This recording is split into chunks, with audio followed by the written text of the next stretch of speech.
غیر مسلموں کو ایک تو یہ پتہ ہی نہیں ہے کہ اصل معبود ہے کون. انسان کی فطرت ہے نا معبود بنانا اور پھر اس سے محبت کرنا. ہر ایک کو ایک رب چاہیے جس سے وہ محبت کرے, ایک خدا چاہیے جس سے وہ محبت کرے. تو اصلی خدا نہیں ملتا تو وہ جعلی خداؤں میں پڑ جاتے ہیں. محمد صلی اللہ علیہ وسلم کا انسانیت پہ جو سب سے بڑا احسان ہے, آپ صلی اللہ علیہ وسلم نے ہمیں اصلی رب کی پہچان کرائی. بلکہ اللہ نے خود پہچان کرائی اور اس کے لیے نمائندہ کس کو بنایا؟ محمد صلی اللہ علیہ وسلم. دوسری بات کیا ہے کہ جب اس سے محبت کرتے ہیں تو پھر محبت کا اظہار کیسے کرنا ہے, اس محبت کے تقاضے پر عمل کیسے کرنا ہے, یہ بھی ان کو معلوم نہیں ہے. تو ہمیں اللہ نے بتایا ہے کہ مجھ سے محبت کا اظہار کیسے کرنا ہے. تو یہ عبادات کا جتنا بھی باب ہے نا, نماز ہے, زکوٰۃ ہے, روزہ ہے, حج ہے, یہ سب کیا ہے؟ اللہ نے مخصوص طریقے متعین کر دیے کہ میری عبادت کرنا چاہو تو اس طریقے سے کرو گے, اخپل طریقے سے عبادت بولو بھائی نہیں چلے گی. تبھی ہم یہ کہتے ہیں کہ عبادت میں آپ اپنی طرف سے کانٹ چھانٹ نہیں کر سکتے. تو یہ تراویح بھی کیا ہے؟ یہ بھی عبادت ہے رمضان کی راتوں کی. دیکھو عجیب بات ہے, بعض دفعہ ایسے ہوتا ہے کہ 29ویں رات کو 30ویں شب کو تراویح ہو رہی ہوتی ہے. 10 رکعتوں کے بعد اعلان ہوتا ہے کہ جی مفتی منیب صاحب نے چاند کا اعلان کر دیا ہے. 10 رکعتوں کے بعد لوگ فوراً نماز کیا کرتے ہیں؟ چھوڑ دیتے. اب اپنی طرف سے 2 رکعتیں اس میں ایڈ نہیں کر سکتے کہ بھائی نفل نماز ہے, چلو 10 پڑھ لی تو 2 اور صحیح, اب 20 مکمل ہی کر لو. اگر 18 پڑھ لی اور مفتی منیب صاحب کی آواز آپ کے کانوں میں پڑ گئی کہ چاند نظر آ گیا, تو 18 کے بعد 2 مزید رکعتیں آپ بولو بھائی نہیں پڑھ سکتے. نہیں پڑھ سکتے. آپ کہہ سکتے ہیں بھائی نفل پر تو کوئی پابندی نہیں ہے, تو ٹھیک ہے پابندی نہیں تو جاؤ اخفل طریقے سے پڑھو. کس طریقے سے پڑھو؟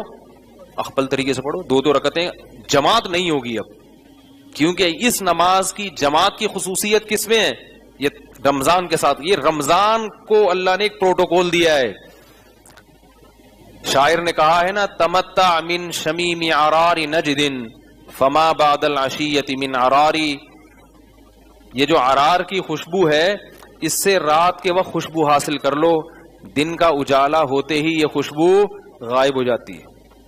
رات کی رانی بھی ایسا ہی ہے, رات کو خوشبو دیتی ہے. اگر آپ نے انتظار کیا کہ یار ابھی تو میں سو رہا ہوں, صبح اٹھ کے خوشبو سونگوں گا میں, صبح کو رات کی رانی تو ہوگی مگر اس کی خوشبو نہیں ہوگی. سمجھ رہے ہو کہ نہیں سمجھ رہے؟ تو اللہ تعالی نے اس رات میں, اس رمضان کی راتوں میں خاص عبادت کیا رکھ دی؟ تراویح. پورا قرآن پڑھا جا رہا ہے, اللہ کے سامنے رکوع ہے, سجدہ ہے, اور رمضان میں جو کرنے کے کام ہیں رمضان کے علاوہ بھی کرنے ہیں لیکن رمضان میں زیادہ ہیں. اسلام میں جو زکوٰۃ کا نظام ہے نا, خوب اچھی طرح سمجھ لو. زکوٰۃ اس کی بنیاد یہ نہیں ہے کہ غریبوں کی حاجت پوری کی جائے, اصل میں یہ نہیں ہے. یہی وجہ ہے کہ زکوٰۃ مخلوق کا حق نہیں ہے بلکہ زکوٰۃ عبادت ہے, اور عبادت کس کی جاتی ہے؟ اللہ کی. اگر یہ مخلوق کا حق ہوتا نا تو مخلوق کو اجازت ہوتی آپ سے چھیننے کی. دیکھو بھائی میں نے آپ سے 1 لاکھ روپے قرضہ لیا, اللہ نہ کرے 1 لاکھ روپے میں نے آپ سے کیا لیا؟ قرضہ.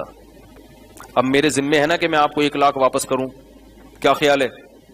میں نہیں واپس کرتا, آپ کا حق ہے نا کہ چھینے. بھائی حق ہے, آپ جیب سے نکالیں, گلے ملیں, جیب میں ہاتھ ڈالیں, نکال لیں, کسی بھی طرح سے لے سکتے ہیں آپ.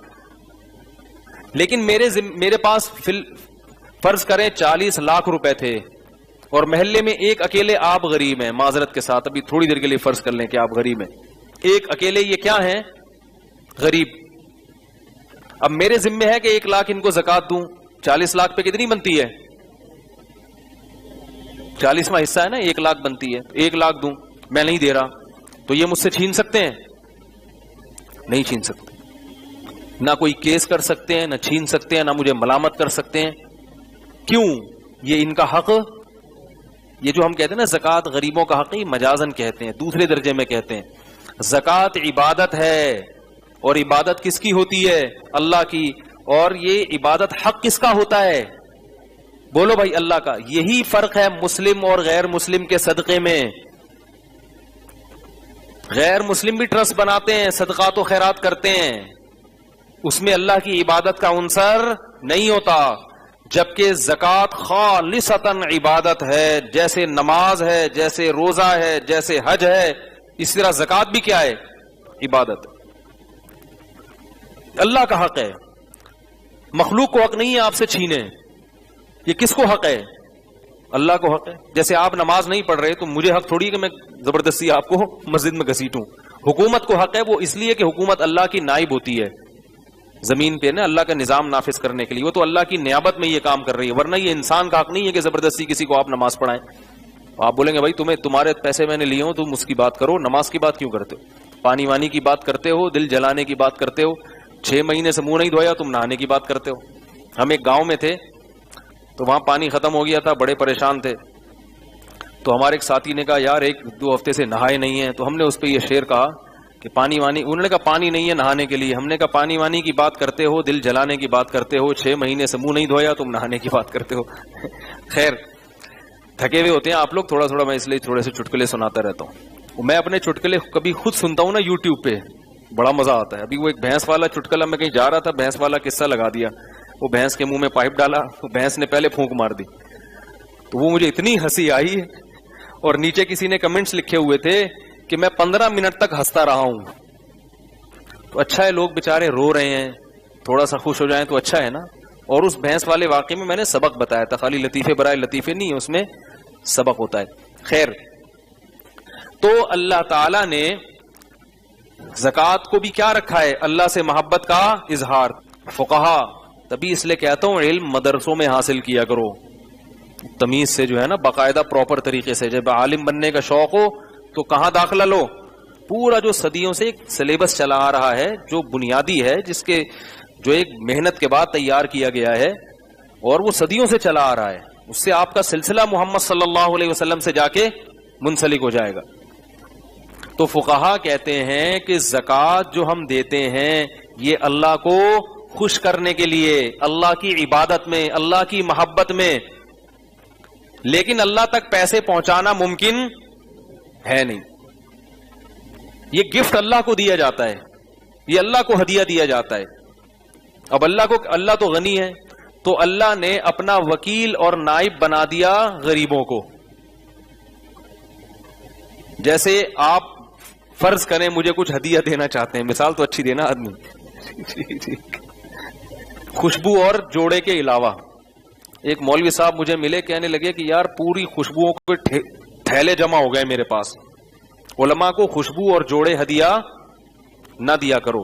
یہ سب مولوی بیزار ہیں اس سے، سب کی یہ شکایت ہے، یار جو آتا ہے خوشبو اٹھا کے. خوشبو ایسی چیز ہے جو اپنی پسند کی انسان استعمال کرتا ہے. وہ بوروں کے بورے بھرے ہوتے ہیں، اتنی مہنگی مہنگی خوشبوئیں، وہ استعمال اس میں سے بعض دفعہ کوئی بھی نہیں ہوتی. اس طرح جوڑے. ایک چھوٹا سا لتے ہوئے فیصل آباد گیا تو ایک عالم تھے، دعوت تھی، بڑی پرتکلف دعوت. تو عالم واقعہ سنانے لگے کہ کسی مجلس میں بیٹھا تھا، تو جب اس طرح کھانا رکھا تھا نا، تو کسی شخص نے کہا کہ اللہ نے علماء پر رزق کا دروازہ کھول دیا ہے، دیکھو کیا کیا مرغے شرغے علماء کھاتے ہیں. تو وہ عالم بیچارے جل کے کہنے لگے اللہ نے رزق کا دروازہ تو کھولا ہے، کیش کا دروازہ نہیں کھولا. تنخواہیں بیچاروں کی کیا ہوتی ہیں؟ کم ہوتی ہیں. یہ مرغے لے جا کے گھر تھوڑی کھلائیں گے. وہ مجھے اتنی ہنسی آئی ان کی بات پہ. وہ سن رہے ہوں گے، مولانا طارق جمیل صاحب کے خاص اسسٹنٹ ہیں وہ، ٹھیک ہے نا، جن کا یہ لطیفہ ہے. وہ کہنے لگے بڑی حسرت سے اللہ نے مولویوں پہ رزق کا دروازہ تو کھولا ہے، کیش کا دروازہ نہیں کھولا. تنخواہیں اتنی تھوڑی تھوڑی. بیچارے دیکھ لو مؤذنوں کی قاریوں کے حالات کیا ہوتے ہیں. تو اب میں مثال دے رہا تھا کہ فرض کرو آپ نے مجھے کچھ ہدیہ دینا ہے، میں گھر پہ نہیں ہوں، تو میں کہتا ہوں نا یار فلاں کو پکڑا دو، یا میں نے آپ کو دینا ہے، جو گھبرائیں نہیں، میں نے آپ کو کوئی چیز گفٹ دینی ہے، آپ